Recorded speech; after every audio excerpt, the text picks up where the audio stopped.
हरियाणा विधानसभा के शीतकालीन सत्र का आज दूसरा दिन है। कांग्रेस की तरफ से अविश्वास प्रस्ताव दिया गया था, उस पर आज चर्चा रहने वाली है। कांग्रेस क्यों अविश्वास प्रस्ताव लेकर आई है, इसके अलावा पूर्व वित्त मंत्री कैप्टन अभिमन्यु की तरफ से जस्सी पेटवाड़ के लिए बयान दिए गए हैं। उन मुद्दों को लेकर कांग्रेस के विधायक जस्सी पेटवाड़ इस वक्त हमारे साथ है। जस्सी जी, सबसे पहला सवाल तो यही है कि आप लोग अविश्वास प्रस्ताव लेकर आए हैं, जब आंकड़े आपके पास थे नहीं तो अविश्वास प्रस्ताव लाने की क्या जरूरत पड़ी? नहीं, आंकड़े हैं तभी तो अविश्वास प्रस्ताव आया है। पास होने के आंकड़े तो नहीं है। नहीं, पास होने के आंकड़े देखिए, मैं आपको एक बात कहूं, अविश्वास प्रस्ताव कांग्रेस इसलिए लेकर के आई है कि अविश्वास प्रस्ताव के जरिए हम हरियाणा की जन जन की जो आवाज़ है वो सरकार के कानों तक पहुंचाना चाहते हैं, क्योंकि बहरों को सुनाने के लिए धमाका बड़ा करना पड़ता है। अविश्वास प्रस्ताव कांग्रेस इसलिए लेके आई है, आज आपने पिछले दिनों देखा होगा, चाहे अनिल विज जी की बात कर लीजिए, वो भी कह रहे हैं कि सरकार उड़न खटोले के ऊपर है, धरातल से सरकार का कोई जुड़ाव नहीं है। राम कुमार गौतम जी हैं, सफीदों से विधायक हैं भाजपा के, वो कह रहे हैं कि भाई सरकार में भ्रष्टाचार इतना है, हर आदमी ठेकेदारी कमीशन के चक्कर में घूम रहा है। और सभी विधायक भाजपा के इस बात से परेशान हैं कि भाई प्रशासनिक अधिकारियों पे सरकार का कोई दबाव नहीं है।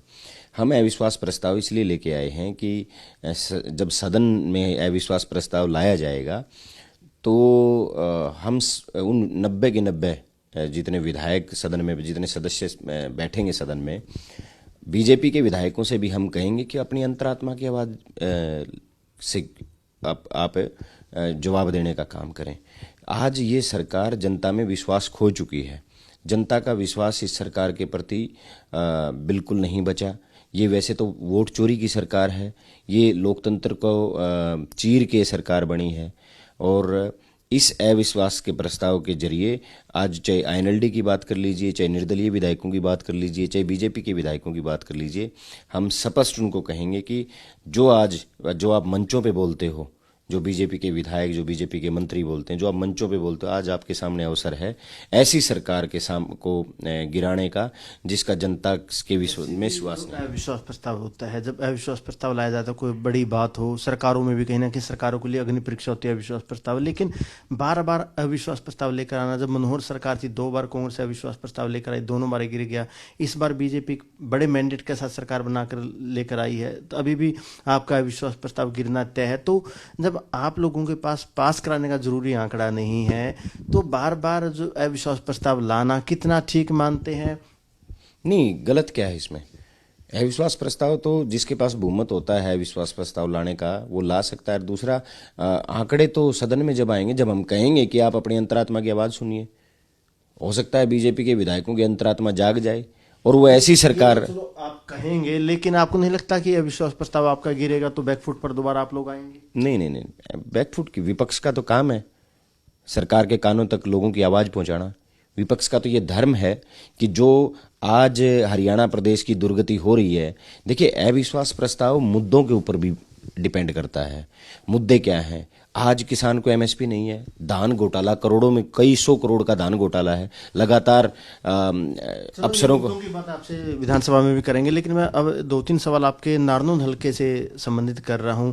पूर्व वित्त मंत्री कैप्टन अभिमन्यु ने एक बड़ा बयान दिया है। सबसे पहले तो मैं ये जानना चाहूंगा कि उन्होंने बार बार कहा कि गुरु चेले की जोड़ी झूठ बोलती है, कैप्टन साहब को लेकर अनाप शनाप बोलती है। गुरु कौन है आपके? गुरु आपके सांसद जयप्रकाश?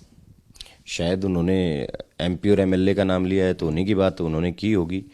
और कैप्टन अभिमन्यु इतने ऐसा क्या झूठ बोलते हैं जस्सी पेटवाड़, सांसद जयप्रकाश? क्या अनाप शनाप आप लोग बोलते हैं? कैप्टन साहब इतना नाराज है आपसे?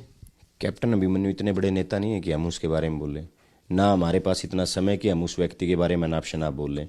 आज तक कोई एक शब्द ऐसा हो जिसे कैप्टन अभिमन्यु को लगे कि उसके बारे में बोला गया है, वो इतना महत्व बीजेपी के लिए नहीं रखते तो हमारे लिए तो क्या रखेंगे कि उनके बारे में हम नाप शनाप बोले। कभी जयप्रकाश जी ने बोला नहीं, कभी मैंने बोला नहीं। हाँ, ये अहंकार की पराकाष्ठा है, ये अहंकार की वो है। कैप्टन अभिमन्यु को हराने के लिए किसी दूसरे व्यक्ति की जरूरत नहीं है, वो तो खुद के अहंकार में हार जाते हैं। आपने उनकी हार का जिक्र किया, लेकिन कैप्टन साहब ने चुनौती दी है, आपको भी चुनौती दी है, आपके गुरु सांसद को भी चुनौती दी है कि एक बार आप लोग इस्तीफा दीजिए, चुनावी मैदान में आइए। आप 1 साल पहले की जरूरत है भाई, अरिसा 1 साल में इसने कौन सा पहाड़ तोड़ दिया कि वो आज सारा पाक साफ हो गया? आप एक छोटी सी बात बताइए, अगर पहले लोकसभा भी 1 साल पहले थी, विधानसभा भी 1 साल पहले थी, तो उस टाइम किस जा रहा था भाई। और पहली बार 1 साल में हल्का में बढ़ा है, और पहली बार ही, वैसे तो ये अहंकारी और एरोगेंट आदमी है, इसके बारे में इतना समय बात भी नहीं करना चाहता, लेकिन मैं इसको एक बात का जवाब दे देता हूं। मैं जवाब दे देता हूं भाई, कोई आदमी पहली गेड़ी जीत रहा हो और वो आज गलती तो हार गया हो, तो वो आदमी कंधा भी ठीक लग गया।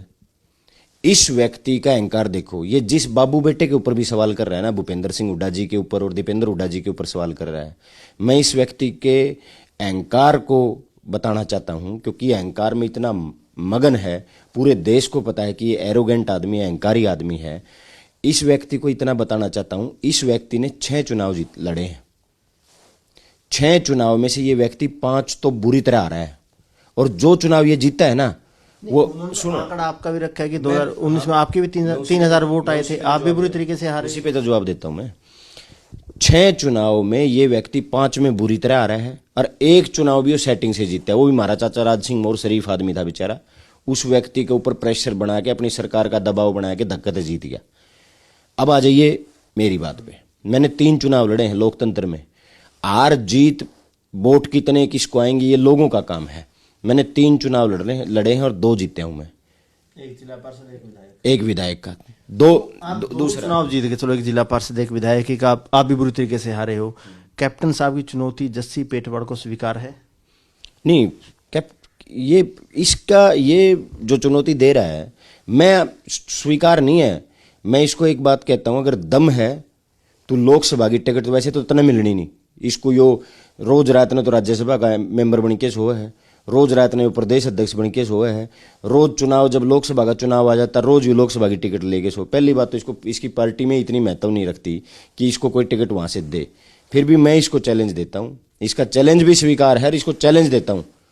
तू सारी बीजेपी की इस्तीफा दुआ ले जाए, इतना बड़ा लीडर है तो भाई सारी बीजेपी का इस्तीफा दुआ ना ना, तो कहने की बात है, जैसे भाई कोई नहीं दिलवा सकता, वो तो आपसे इस्तीफा मांग रहे हैं कि इस्तीफा दो, चुनावी मैदान में आओ। अरे मैंने दे दिया, चाहे तेरे में दम हो तो लोकसभा की टिकट लिया, मैं चाहे कुकरे करके लेके आऊं, तू लोकसभा की टिकट का जुगाड़ कर ले पहले।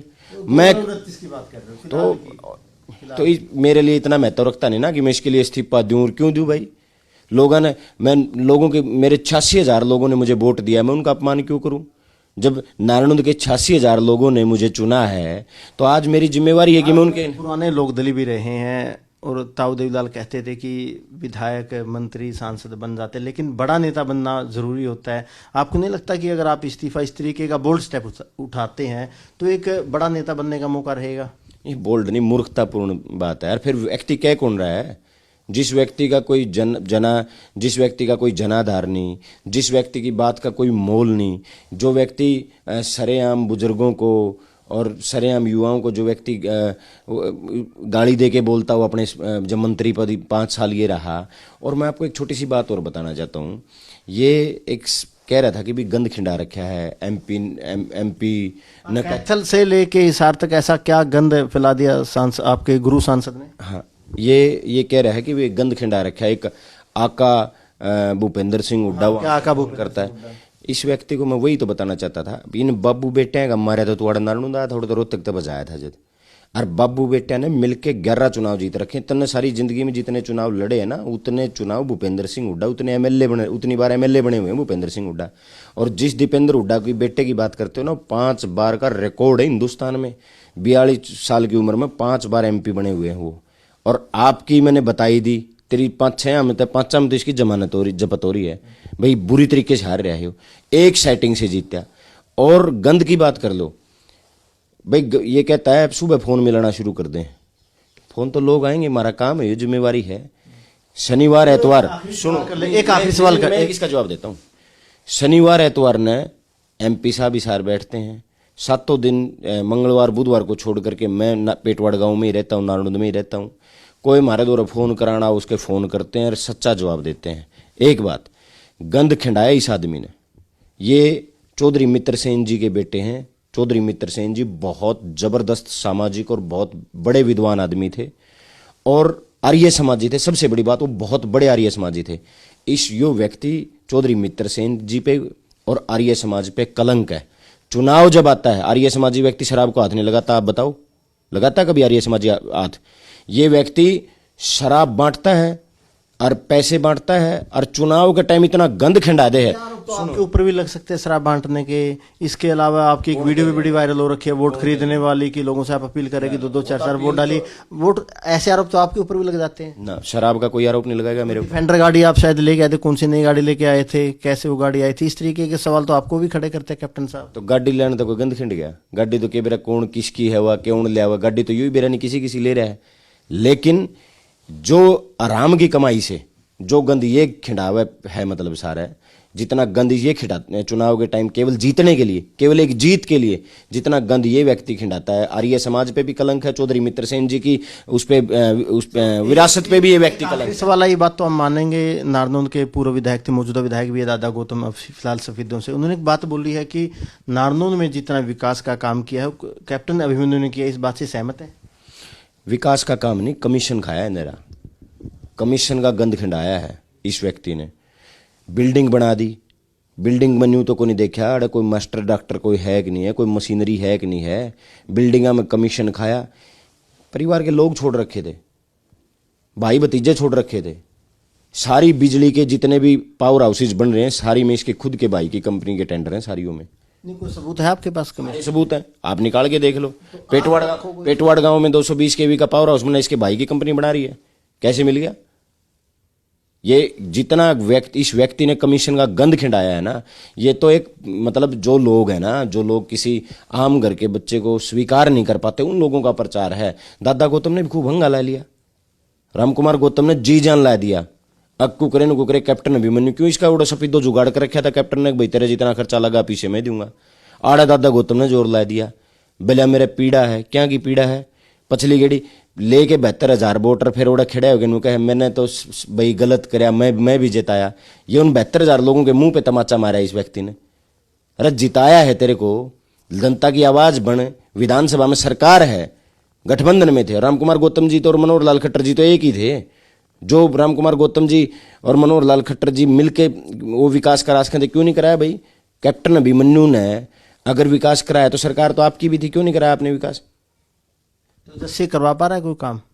100% करेंगे। जो मेरे उसमें मेरी जो मुझे जो ग्रांट है मिलती है, जो मुझे लगभग जो भाई 5 साल में मुझे जो 40-50 करोड़ रुपए की ग्रांट का जो हिसाब किताब आएगा सब करेंगे, और धीरे धीरे सबको पता चलता रहेगा।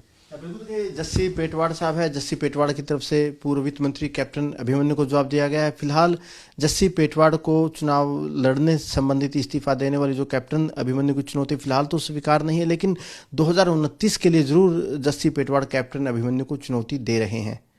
कैमरामैन जस्सी के साथ अनिल मौर्य, खबरें अब तक, चंडीगढ़।